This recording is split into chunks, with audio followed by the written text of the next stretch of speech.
Hello दोस्तों, कैसे हैं आप सभी। उम्मीद करता हूं आप सभी अच्छे होंगे। दोस्तों, लास्ट टाइम हमने किया था नाउन के बारे में, कुछ सिंगुलर और कुछ प्लूरल नाउन के बारे में। तो आज हम ग्रामर का एक टॉपिक लेके आए हैं जिसके बारे में हम बात करने जा रहे हैं। जो टॉपिक है if versus if not versus unless, यानी इनके बारे में हम बात करेंगे। इफ जो है, इफ ऐसा कंजंक्शन है जो दैट के साथ भी भिड़ता है, इन केस के साथ भी भिड़ता है और ये वेदर के साथ भी भिड़ता है। तो आज हम बात करेंगे if versus if not versus unless. तो दोस्तों स्टार्ट करते हैं, ध्यान दीजिएगा। मैंने बोला you can go home if you do this work.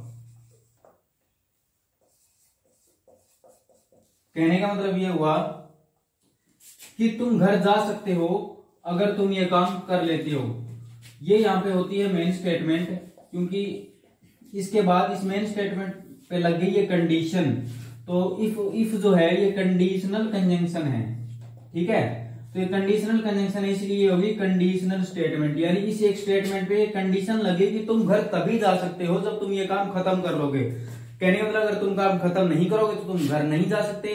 तो इसी बात को मैं दूसरे शब्दों में लिखने जा रहा हूं। तो ध्यान दीजिएगा, मैंने लिखा you can not go home if you do not do this work.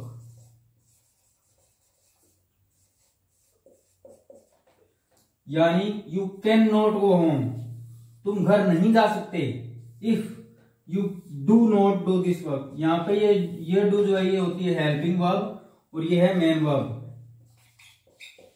यानी जब तक तुम ये काम नहीं कर लेते तुम घर नहीं जा सकते। कहने का मतलब दोनों बातों का कहीं ना कहीं सेम मीनिंग है, क्योंकि जब तुम काम करोगे तभी तुम घर जा पाओगे, जब तक तुम काम नहीं करोगे तब तक तुम घर नहीं जा पाओगे।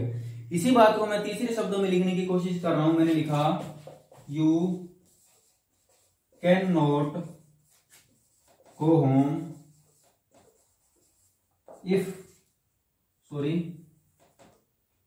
unless you do this work।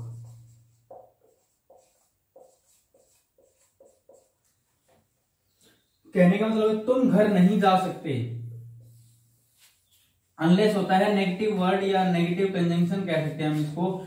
तुम घर नहीं जा सकते जब तक तुम ये काम खत्म नहीं कर लेते। यानी कहने का मतलब ये तुम घर तभी जा पाओगे जब तुम ये काम खत्म कर लोगे।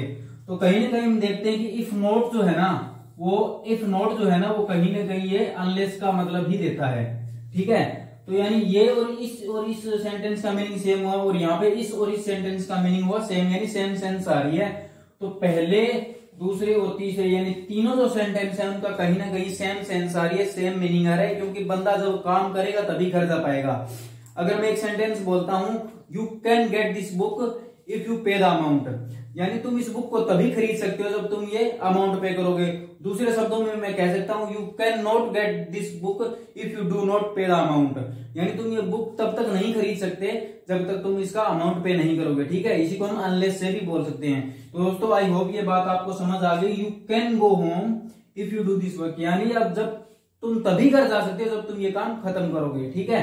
इसमें लिखा you can not go home, तुम तब तक घर नहीं जा सकते if you do not do this work, जब तक तुम ये काम खत्म नहीं कर सकते या तुम ये काम खत्म नहीं करोगे। ऋषि का भी सेम मीनिंग आता है, you can not go home, तुम घर नहीं जा सकते अनलेस, तब तक यू डू दिस वर्क, जब तक तुम ये काम खत्म नहीं कर लेते। तो दोस्तों आगे जानते हैं इसके बारे में।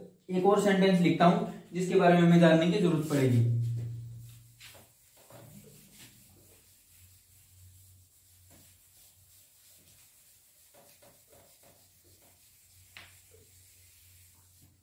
जैसे कि हमने पिछले सेंटेंस में देखा कि तीनों बातों में कहीं ना कहीं सेम मतलब आता है। तो अब मैं एक नया सेंटेंस लिखने जा रहा हूं जिसमें इफ नॉट और अनलेस हो जाएगा गलत, ठीक है। तो देखिए जिसमें मैंने लिखा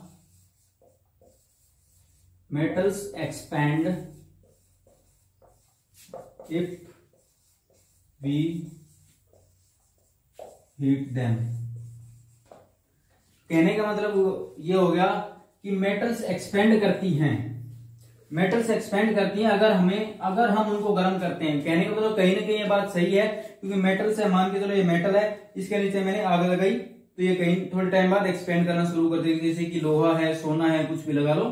तो यानी अगर हम मेटल को एक्सपेंड कराना चाहते हैं तो एक तरीका ये भी है कि उनको हीट करके एक्सपेंड करवा सकते हैं। दूसरा सेंटेंस मैंने इफ नॉट से लिखने की कोशिश की है, देखिएगा,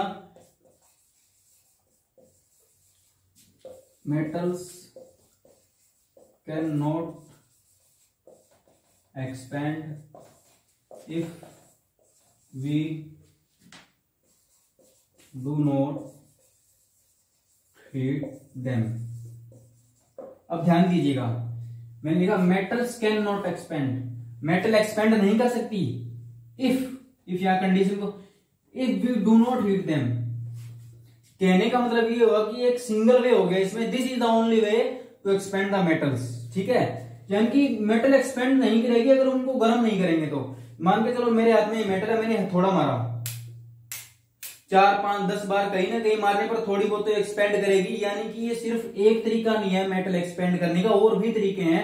हीटिंग से की जा सकती है, गर्म करने से, और भी तरीके हैं। तो कहीं ना कहीं ये बात गलत साबित हो जाती है, क्योंकि metals can not expand, metal expand नहीं कर सकती अगर हम उन्हें गर्म नहीं करते। तो ये तो कोई बात नहीं हुई। तो इसी बात को मैं अनलेस से लिखने जा रहा हूं, metals can not expand unless we do heat them, unless we heat them। भाई मैंने आपको बताया था कि इफ नोट जो है वो अनलेस का मीनिंग देता है, तो कहीं ना कहीं इन बातों का सेम मतलब हो गया। तो कहने का मतलब ये हुआ कि यहां भी ये सेम कंडीशन अप्लाई होगी कि मेटल्स को हम एक्सपेंड नहीं कर सकते अगर हम उनको हीट ना करें, जब तक हम उनको हीट ना करें। तो मैंने आपको बताया अगर हम हीट करेंगे तो भी वो एक्सपेंड तो होगी ना। तो यहाँ पे ये चीज हो जाती है गलत। इसलिए इंग्लिश में मीनिंग को समझना होता है, सेंस पकड़नी होती है। अगर मान के चलो मैं ये बोल देता हूं कि वो बंदा ना मरता अगर उसको गोली ना लगी होती, तो ये तो कोई बात नहीं, भाई जहर दे के मार सकता है, किसी चीज से काट के मार सकता है। लेकिन हाँ, ये चीज रावण के केस में जरूर लागू होती है कि रावण ना मरता अगर उसके नाभि में तीर ना लगा होता तो। ये बात सही है, लेकिन वहां पे वो उस चीज को मेंशन करेगा। तो ये चीज जरूर ध्यान रखिए, क्योंकि जब तक किसी चीज का इफ नोट का मतलब होता है दिस इज द ओनली वे, यानी उस काम को करने का सिर्फ ये एक ही तरीका है और कोई ऑप्शन नहीं होगा उस चीज के बारे में। हो गया कि जैसे कि मान लो मैंने कोई बुक लेनी है, तो बुक लेने के लिए मैं शॉप पे गया, शॉप पे बोला भी आप ये बुक ले लो, अमाउंट पे करो। मान लो मेरे पास पैसे नहीं है, मैंने मान के चलो मेरी घड़ी उतार के दे दी, मैंने कहा बुक दे दो, उसने दे दी। लेकिन अगर वो इफ नॉट यूज करेगा तो यानी इसका दिस इज द ओनली वे, यानी सिर्फ एक तरीका है, वो भी पैसे देकर ही तुम बुक ले सकते हो, इसके अलावा तुम्हारे पास कोई और ऑप्शन नहीं होगा।